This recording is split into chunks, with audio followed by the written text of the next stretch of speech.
one that killed a child is a child? March 29th, 2017, a little 8-year-old girl named Sarang goes missing. The police are called and they're quick with their search. They find the little girl that was last seen playing with Sarang. They were playing at the playground and they ask her, "Where did your friend Sarang go?" She asked this adult for their phone to call her mom, to tell her mom that she wanted to play more at the playground. But the person said that they didn't have any battery on their phone, which is why Sarang followed them to their apartment. They pull CCTV cameras of that building. Sure enough, they see her around 1 p.m. following this figure up to floor 13. The only thing is the figure is a little weird. The person in the elevator with her is wearing a suit with sunglasses. They're carrying a large suitcase with them. And the way that they move in the clothing, it doesn't seem like they're comfortable. The police search the whole floor and these two are nowhere to be found. And they start asking the residents, "Do you know who this person is with 8-year-old Sarang?" I don't know, I think that looks like the resident from floor 15. I don't know why they're dressed like that, but I think it's them. The investigators see in the corner of the entryway, shoved to the side, a pair of shoes. Tiny, small shoes, small enough to fit an 8-year-old. They bring in the luminol. They spray it across the bathroom, the kitchen, everywhere. They turn down the lights and the whole bathroom lights up. Someone had cleaned up an entire crime scene. The bathtub in particular was at one point recently caked and smeared in. A few months later, the door of the courtroom pushes open and in walk 12 attorneys from some of the top law firms in South Korea. This is the dream team of attorneys. They're here to defend their client, 8-year-old Sarang's killer, 16-year-old Kim, the daughter of a well-established doctor. She was the last one seen on the CCTV footage with Sarang. She was wearing her mom's oversized suit, oversized sunglasses, dragging around a suitcase. That's why the figure looks so weird. It's like a little kid wearing clothes that they're not comfortable with, that are a little too big for them. Luring Sarang into the house. She is the only one that was in the Kim family apartment the whole time during the murder. 16-year-old Kim is now on trial for the murder of 8-year-old Sarang. When Kim is first brought into the police station after her arrest, she's led into the interrogation room. Just from the way she carried herself, her look, nobody assumed that they caught the killer. She looked more like a helpful neighbor that might be able to provide a few more statements, a few more insights to the prosecutors. Not a full-blown killer who an 8-year-old.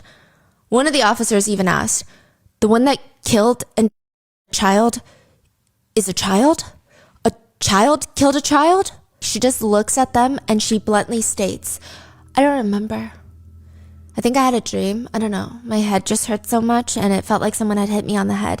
And then when I woke up, I just had a feeling that I had done something bad, but I don't remember. I really killed her?" She doesn't remember then getting the little girl into the apartment where both of her parents are off at work, so she's completely alone with her, and then strangling her with a charging cord, like a phone charging cord. She then proceeds to take off 8-year-old Sarang's clothes, so to not get them for whatever reason, placing her into the bathtub, grabbing 6 of her mom's kitchen knives to her. She starts first by Sarang's right hand pinky finger. Interestingly, the knives were cleaned before being put back in their original spot. She has no memory of that either, though. She also doesn't remember pouring bleach down her whole body to wipe off the after Sarang's. Right after the murder, that same day, when the whole neighborhood is looking for Sarang, she even posts on her social media, question mark, question mark, question mark? What? Question mark? The child apparently disappeared in my neighborhood. A few hours later, right before the arrest, she tweets, "I'm going to be away for a while, ... When she's confronted with all of this information, her parents shut her up and state it's not that she doesn't remember, it's the fact that she is not responsible for anything she has done or said because she has schizophrenia and DID. She is insane. Oh, so parents are in the room with her? The parents decide that they're going to have the lawyers plead insanity. Oh. And the parents are very supportive of their daughter. The family are just very wealthy? Very wealthy. Kim just bluntly states now, "There's another me inside of me." This girl is claiming that she has DID and schizophrenia. Kim is claiming that she has 2 alters, A and J. A strangled the victim's neck and J dismembered the corpse. She states, "That day I heard hallucinations, so I went outside and was watching the kids. Just random kids at the playground.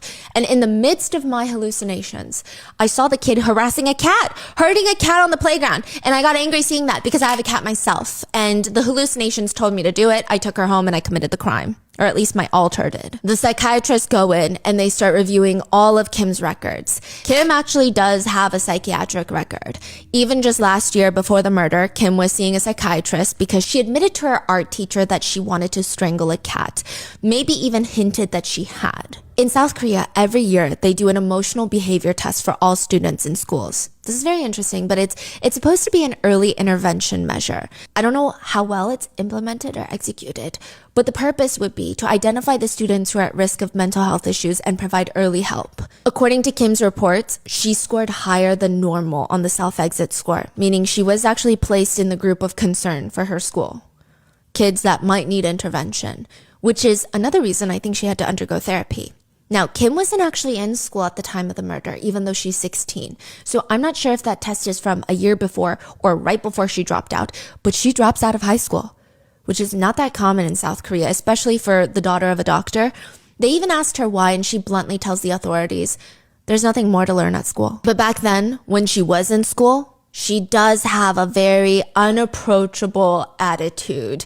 Her teachers state she's really smart. I will say that. She has an IQ of 140 and typically does really well for herself in terms of grades. She was also very interested in medicine and anatomy. She would just carry around medical books and tell everyone she's going to be a doctor just like her dad. But there does seem to be some trouble at home with her dad. One time when classmates said, once Kim came to class with this eye patch, and like a pirate's eye patch. Multiple days had passed and everyone thought it was so strange, so they asked her, what's wrong with your eye? She lifted up. The entire whites of her eyes were... Clearly she was injured. She said, my dad hit me because I missed a single day of hagwon, which is after school tutoring. Kim likes to draw very, very dark things. Now, ultimately, the psychologist analyzed. There's almost no chance, however, okay, regardless of her drawings, that she actually has DID or schizophrenia. All of her symptoms appear to be someone pretending to have such disorders. But she may or may not have. Now, side note, quick disclaimer here. Her official records show that she may have Asperger's syndrome. At one point in jail awaiting trial, she even turns to her cellmate and says, because I'm crazy, I'm innocent, right? Nobody agreed with her. Not after what she did. Not after how she left Sarang's body. 10 hours after Sarang is reported missing, before Kim is arrested that night. The forensics team of the police department, as well as the firefighters, are gathered up on the rooftop. Imagine a roof is a rectangle. In the center of this rectangle, there's a square. It's a platform. Firefighters and forensics teams, they're staring at this platform. And Sarang's family, they're not allowed on the rooftop, but they can just sense, they said that they could just sense their lives were never going to be the same. So they climb all the way up, and right next to the ladder, on top, are 2 white bags. But then you look to the left of those bags. Right next to it is Sarang's diary that she carries to school every single day. It's placed right next to the white bag. So the forensics teams reach over, open up the white bags, and they find the remains of 8-year-old Sarang. On the white bag that the remains were placed on, again, not a single drop of... This is the cleanest body disposal that they had ever seen. There's inside the body. But on the outside, how did they get the remains in without getting any blood? It's just done like a professional hit. The full body of the little girl is not in this bag. There are parts of her that are missing. Her organs, some of them, and interestingly, her right hand pinky is missing.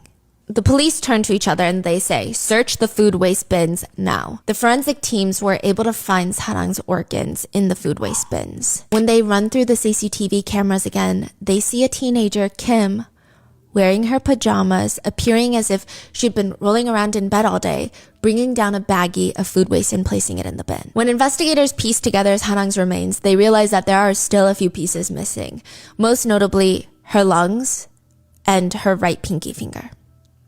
The police trace Kim's full day from disposing of Sarang's body parts on the rooftop at 3 p.m.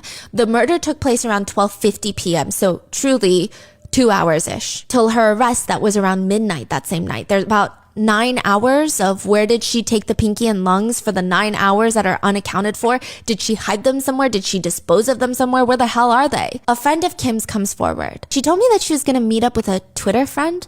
I don't know, an online friend that she met on Twitter. I don't know. They were going to grab drinks in the city. So with that, investigators track Kim's movements. She gets on a subway, goes all the way from Incheon, South Korea, which is where the main airport is, down to Hongdae in the city of Seoul. It's about a 40-minute subway ride.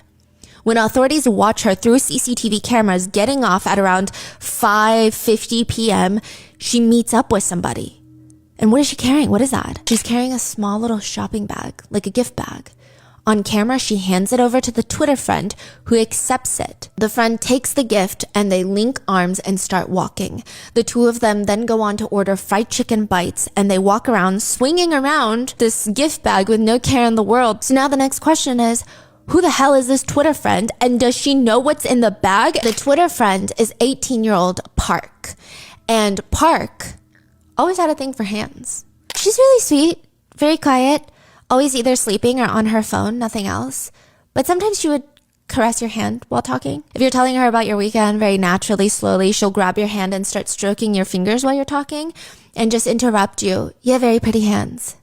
The classmate said, for sure, it seemed like she had some kind of hand.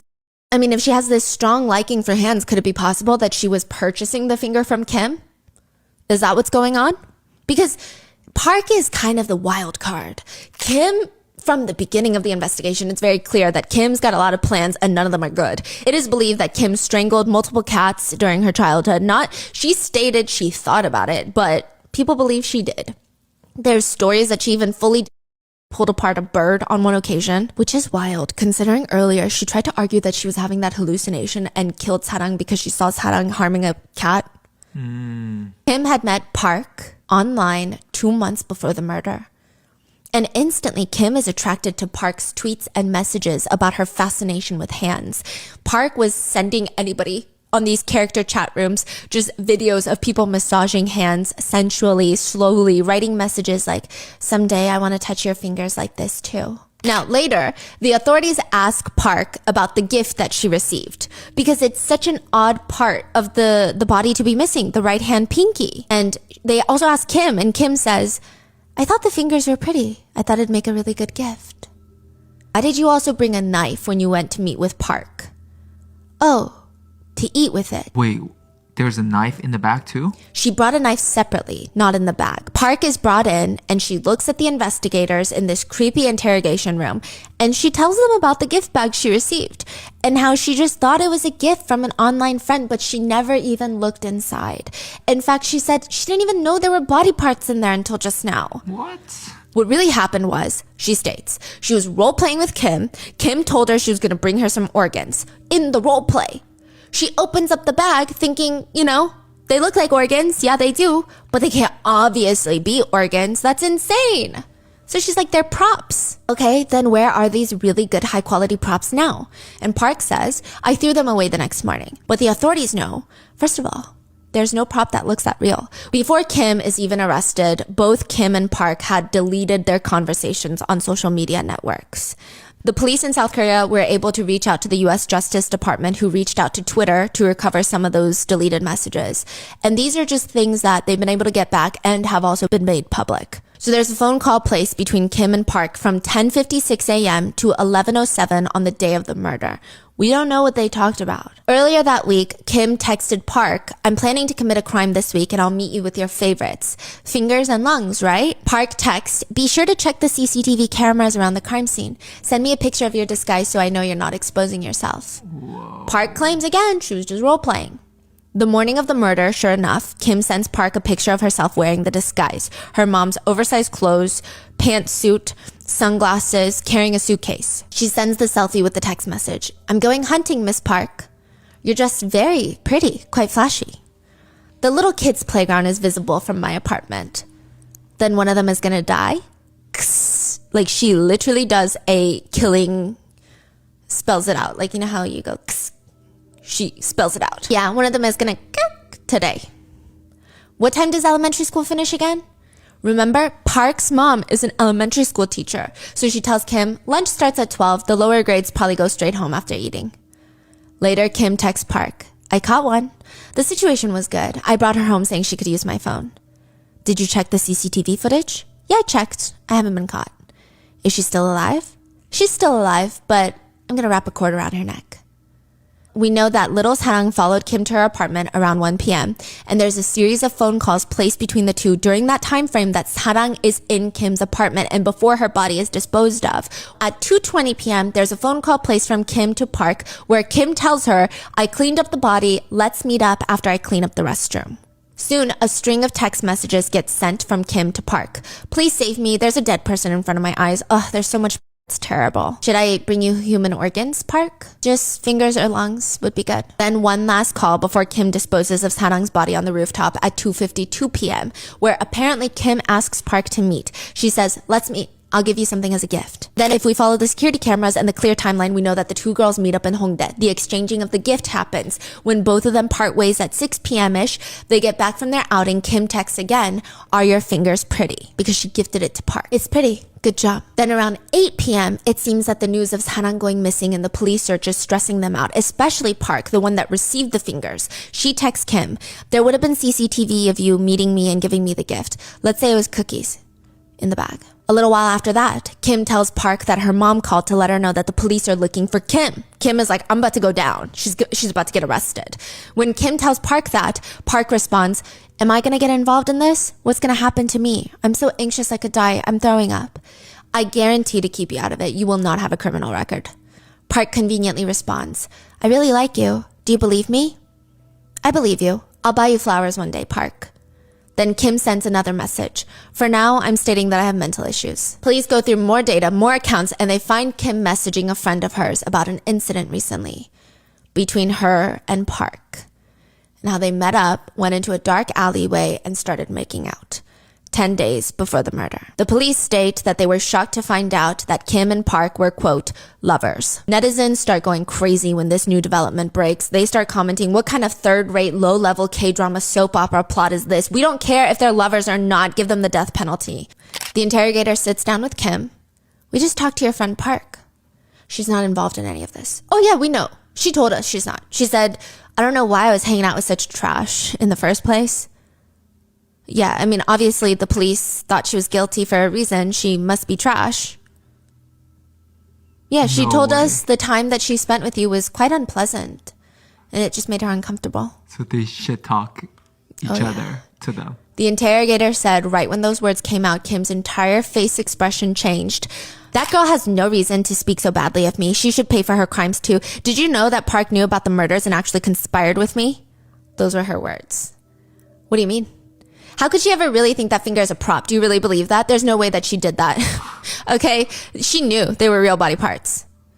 And with that, the two girls, quote, lovers, they turn on each other. Now, there's going to be two trials with two defenses and two stories, if you will. Kim, who claims that Park ordered this, and then Park, who claims the whole time she thought this was a role-playing game. She didn't realize any of this is real. She argued, "I had no idea Kim would actually commit murder. I thought we were playing like we usually do."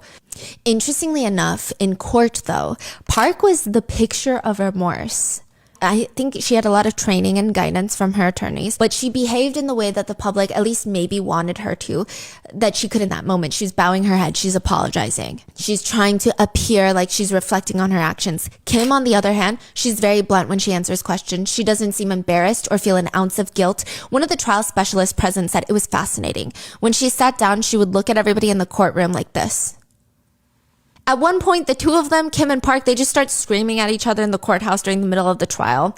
They would call each other sons of Yeah. The prosecutors also believe that Park has a lot more to do with the crime. Just the phone calls in the middle of the crime. Really? Kim is in this high, intense, emotional state where there is a dead body in her house and she's just calling you to talk about the weather? People actually believe that Park was guiding her, giving her instructions during those phone calls. Sarang's grandparents that live in the same building, they can't even sleep without medicating themselves.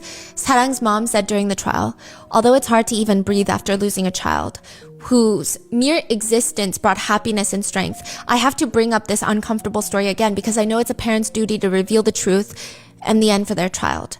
As you've seen through the broadcast and newspapers, the perpetrators have put together a 12-person defense team claiming it was an impulsive crime, mental disorders. However, they conspired with the words "let's hunt" to plan this incident and brutally murdered, mutilated, and abandoned an innocent 8-year-old child. How can they argue this was impulsive? My heart is torn by the behavior of trying to cover up such a crime with social status and money without ethics or morality. I plead to all the parents of this land. I am the mother of Sarang, the victim of the Incheon 8-year-old murder case. She begged parents to sign a petition to abolish the juvenile sentencing law. During the end of the trial, Sarang's mom had to go and give a victim impact statement. She says about the day everyone was looking for Sarang. The police went silent, no one would say anything, and my husband was crying. What do we do? What do we do? That's when I realized my child wasn't coming back. I couldn't sleep or breathe. So I just moved as if I was running away. I thought if I could just escape, just keep moving, I might be able to breathe. I went to see my daughter's body in the morgue. I didn't expect her face to be like that. My daughter couldn't close her eyes. Half of her face was dark red with... I wanted to see my daughter in pretty close to send her off, but she wasn't in a state for that. So I had to cut up one dress into different pieces because she was... so that I could dress her. The judge announced the verdict and sentence. Kim, 16-year-old Kim, would be sentenced to 20 years in prison. That is the maximum allowed under the juvenile sentencing law. She was technically given life, but because she's 16, life can only be 20 years. Park was given life in prison. Park allegedly turns to her attorneys and states in the court, why is that who did the murder gets 20 years and I get life in prison? The court states they will be reducing her sentence from life in prison to 13 years. Kim is going to be released in 2037, where she will be 36. Park is going to be released in 2030, where she will be 31. Some netizens have stated they actually think Park is the scarier of the two. But one big thing is, before the two are released, netizens want their full identities disclosed. Yes. They state if they can't get punished harshly, at least let everyone know who they are so the general public can protect themselves. Sarang's mother was interviewed after the trial, and she said one of the biggest things weighing on her heart was the fact that she had recently purchased a phone for Sarang so that she wouldn't have to ask adults for their phone at the playground. And she was just holding on to it, waiting for the perfect time to surprise her with it. And she feels a lot of guilt looking at that phone. And she said, quote, I didn't know all of this would happen because of a cell phone.